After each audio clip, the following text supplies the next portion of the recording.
Update 3.6 in Payday is the second to hold a rework of one of the launch heists, the first being No Rest for the Wicked, and the second being Touch the Sky. This probably makes a lot of people wonder, how come we are not getting new heists and instead getting reworks of old heists from launch? This is likely due to the quality of the launch heist not being the greatest.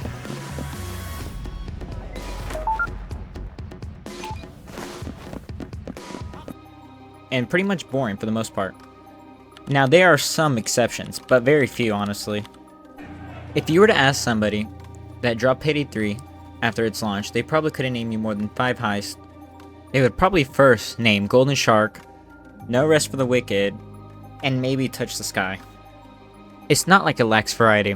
It ranges from bank heists, jewelry stores, penthouses, and even nightclubs.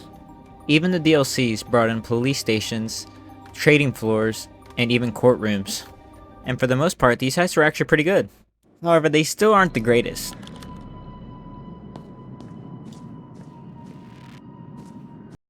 You can play these missions a few times and not get bored of them, but after a while it gets pretty stale. I know, that's a lot of hours, but it doesn't matter. But how does Starbreeze fix this? First, we have to identify what the problems are. My first problem that I would say with all the heists is the minimal interaction with objectives.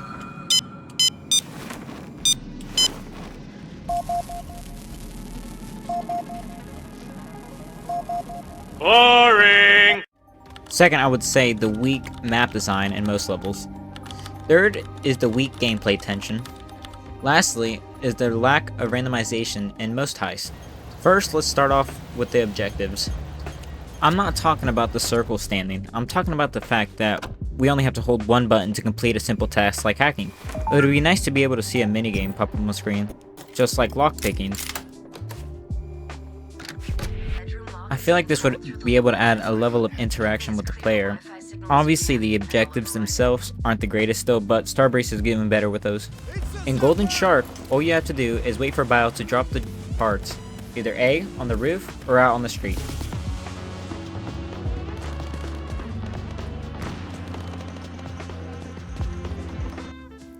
The way to fix this is by adding more active objectives.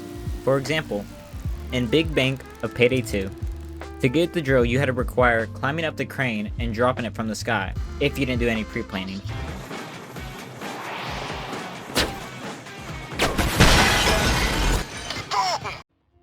Set pieces like that will help turn heists from a waiting game into an action movie. Next is the weak map design. Now don't get me wrong, all these maps are different and unique from each other. However, I don't mean weak map design as in they all look ugly, they all just follow the same pattern. Most of the time when you're in a heist, you either A, stay in the same spot and hold a position for about 3 minutes or so, and then you continue to move bags to the escape point. This is twice as bad in stealth, especially if you're solo. This is why sometimes Payday 2 was called a bag moving simulator. The way to fix this in Loud is to add new set pieces for moving bags. For example, in Turbid Station, instead of securing the loot in a van that is located up top or a boat that is located in the water, instead what if we were to drive the trains out of there and secure the loot that way? How awesome would that be? Train! Or in Stealth, just like Fear and Greed, when we transfer the money into the Payday Cruise account, we were to transfer all the loot into our name so it would just be shipped to a location that's unknown. Find the breakers marked on screen, get their override codes, and then enter them at transfer control. That'll move things in the right direction. And in Loud, adding objectives to make you move out of those positions where you have to hold for 3 minutes.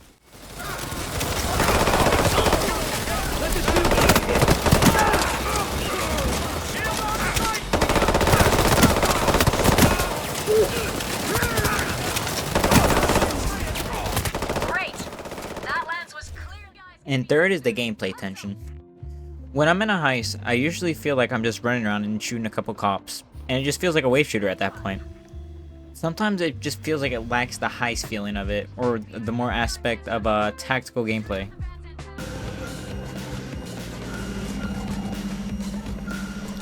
A step down from Payday 2 to Payday 3 was the missing feature of pre-planning. Pre-planning helped feel like there was structure to a heist instead of making it feel like you could just do whatever and walk in.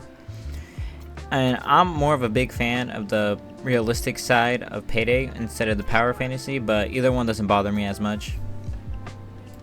If you look at Rockstar's GTA, in most of the heists, it seems to be like there's more weight to what you're doing inside the game, instead of Payday where it seems to be like there's less focus on the heist itself. And it's more about the run and gun gameplay. For example, all the cops just seem to funnel into one doorway, which makes it easy pickings at that point.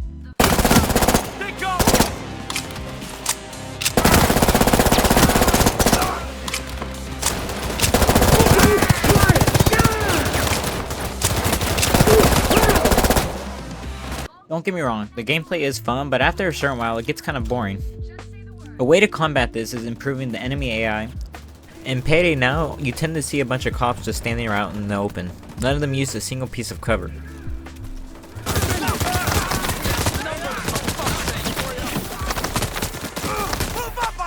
Instead of being instantly spotted by a camera, you should get about a 5-second window to kill the guard before he raises the alarm.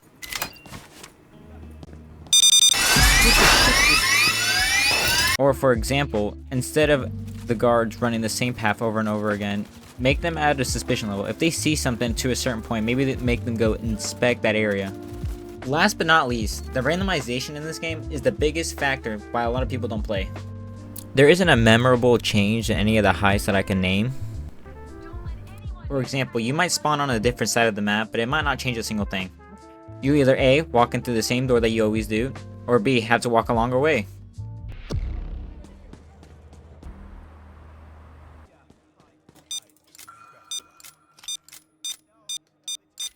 But honestly, you probably end up heading the same exact way. The thing is, the heists have a lot of missed potential. There's a lot of spots and areas in heists that are not used enough. For example, on Golden Shark, the garage is not even used enough, but it's such a big area. The potential that Payday heists hold are actually infinite. But for example, in No Rest for the Wicked, imagine if the vault spawned on the top floor instead of the bottom.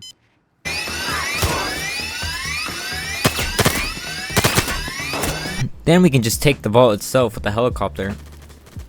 Or, for example, Mason and Touch the Sky is outside on the balcony and you have to bring him upstairs.